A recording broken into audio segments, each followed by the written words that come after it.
Hello guys, आज हम NEET exam 2025 के बारे में डिस्कस करेंगे जो सीटेट से बिल्कुल अलग है, काफी अलग है। ओके, यहाँ फैक्ट बेस्ड क्वेश्चन पूछे जाते हैं। तो बाल विकास में किस तरह के क्वेश्चन आपके लेवल 1 और लेवल 2 में पूछे गए हैं और 2025 नीट एग्जाम में किस तरह पूछे जा सकते हैं। ओके, हम पेपर सॉल्व करेंगे। ओके, आप अपने स्कोर कमेंट बॉक्स में लिखिएगा। अगर चैनल पहली बार आए हैं और किसी भी टीचिंग एग्जाम की तैयारी कर रहे हैं तो चैनल को सब्सक्राइब कर लें, हेल्प आपको जरूर मिलेगी। पहला है, निम्न में से कौन सीखने के सही स्तर हैं? ए. तथ्य ज्ञान प्राप्त करना, सूचना, बोध, प्रज्ञान। बी. तथ्य, सूचना, बोध, ज्ञान प्राप्त करना, प्रज्ञान। सी. तथ्य, सूचना, ज्ञान प्राप्त करना, बोध, प्रज्ञान। डी. तथ्य, बोध, सूचना, ज्ञान प्राप्त करना और प्रज्ञान। तो इसका आंसर है सी, तथ्य, सूचना, ज्ञान प्राप्त करना, बोध और प्रज्ञान। ओके, दूसरा है, परिपक्वता इत्यादि से व्यवहार में उत्पन्न परिवर्तन को भी अधिगम कहा जाता है। ए. नहीं, बी. हाँ, सी. अनिश्चित, डी. कभी कभी। तो इसका आंसर होगा ए. नहीं, परिपक्वता इत्यादि से व्यवहार में उत्पन्न परिवर्तन को भी अधिगम कहा जाता है नहीं। ओके, तीसरा, चिंतन क्या है? ए. प्रतीकों का प्रयोग, बी. भाषा का प्रयोग, सी. प्रत्यक्षिक प्रक्रिया, डी. संप्रदाय अधिगम। तो इसका आंसर होगा ए. प्रतीकों का प्रयोग। चौथा है, अप्रत्यक्ष पथ समस्याओं का प्रयोग किस श्रेणी के प्रयोज्यों के लिए किया जाता है? ए. बच्चे, बी. पौध, सी. चिड़िया, डी. पशु। तो इसका आंसर होगा बी. पौध। पांचवा है, समस्या के अचानक समाधान की वकालत करने वाले सिद्धांत का नाम है? ए. सक्रियात्मक अधिगम, बी. सूझ का सिद्धांत, सी. प्रत्यक्ष एवं भूल का सिद्धांत, डी. अनुबंधन। तो इसका आंसर होगा बी. सूझ का सिद्धांत। छठा है, संवेदना ज्ञान की पहली पीढ़ी है। यह कथन ए. मानसिक विकास का है, बी. शारीरिक विकास है, सी. ध्यान का विकास है, डी. भाषा का विकास है। तो इसका आंसर होगा ए. मानसिक विकास है। सातवां, व्यक्तिगत भेद में हम पाते हैं? ए. विचलनशीलता, बी. प्रतिमानता, सी. ए और बी दोनों, डी. इनमें से कोई नहीं। तो सातवां का आंसर होगा सी. ए और बी दोनों। आठवां, मेरिडिथ के अध्ययन के आधार पर कहा जा सकता है कि सामान्य रूप से उन परिवारों के बालक होते हैं जो सामाजिक स्तर से ऊंचे होते हैं। ए. कम स्वस्थ एवं विकसित, बी. अधिक स्वस्थ एवं विकसित, सी. अधिक स्वस्थ एवं कम विकसित, डी. स्वस्थ नहीं पर विकसित। तो इसका आंसर होगा बी. अधिक स्वस्थ एवं विकसित। नौवां है, कैटल द्वारा विश्लेषित किए गए व्यक्तिगत तत्वशील गुणों की संख्या कितनी है? ए. 13, बी. 15, सी. 16, डी. 14। तो इसका आंसर होगा सी. 16। 10वां, मूरे ने एक परीक्षण की रचना करके इतिहास रच दिया, वह क्या है? ए. शाही धब्बा परीक्षण, बी. वाक्य पूर्ति परीक्षण, सी. विषय आत्मबोधन परीक्षण, डी. मूल्यांकन मापनी। तो 10वां का सी होगा, विषय आत्मबोधन परीक्षण। 11वां, व्यवहारिक बुद्धि को कहा जाता है? ए. मूर्त बुद्धि, बी. अमूर्त बुद्धि, सी. संज्ञानात्मक बुद्धि, डी. सामाजिक बुद्धि। तो 11वां का आंसर होगा ए. मूर्त बुद्धि। 12वां है, बुद्धि के त्रियामी सिद्धांत के अनुसार बुद्धि के कारकों की संख्या है? ए. 90, बी. 110, सी. 135, डी. 120। तो इसका आंसर होगा डी. 120। 13वां है, परिवेश की वस्तु जिसे प्राणी प्राप्त करने का प्रयास करता है? ए. प्रबलन, बी. प्रेरक, सी. उद्दीपक, डी. प्रलोभन। इसका आंसर होगा बी. प्रेरक। 14वां, प्रतिभावान बालकों की पहचान करने के लिए हमें सबसे अधिक महत्व ए अभिभावकों के मत को देना चाहिए, बी वस्तुनिष्ठ परीक्षण के परिणाम को देना चाहिए, सी शिक्षक के निर्णय को देना चाहिए, डी समुदाय के विचारों को देना चाहिए। तो इसका आंसर होगा बी वस्तुनिष्ठ परीक्षणों के परिणाम को देना चाहिए।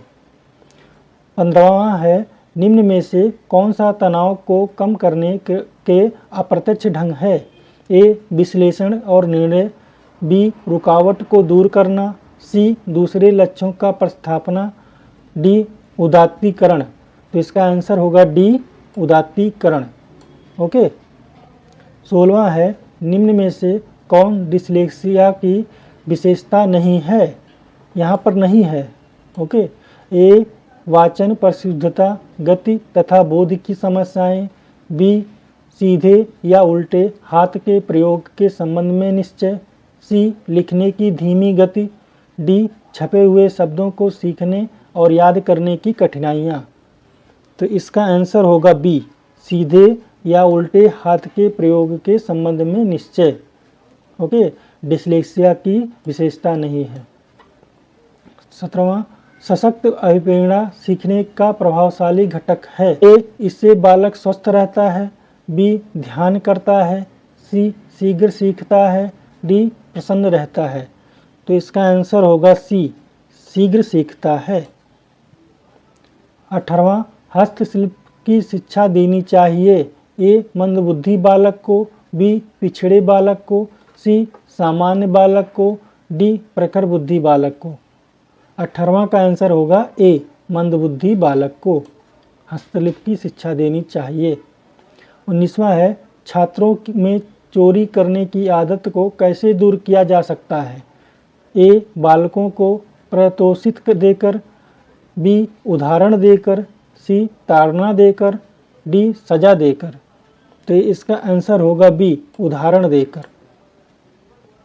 20वां है अनुसंधान जो सामाजिक समस्या से संबंधित होता है तथा विद्यालय की जनशक्ति के द्वारा विद्यालय में क्रियाकलापों के सुधार हेतु संचालित किया जाता है डैश कहलाता है?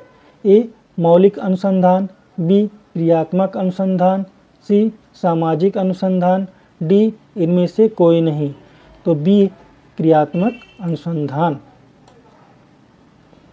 21वां है उपलब्धि परीक्षण दिए जा सकते हैं। ए 2 प्रकार से, बी 4 प्रकार से, सी 6 प्रकार से, डी 3 प्रकार से। तो यहाँ 6 प्रकार से है, सी आंसर सही है। 22वां है बालकों को मुफ्त एवं अनिवार्य शिक्षा का अधिकार 2009 देश में लागू हुआ है।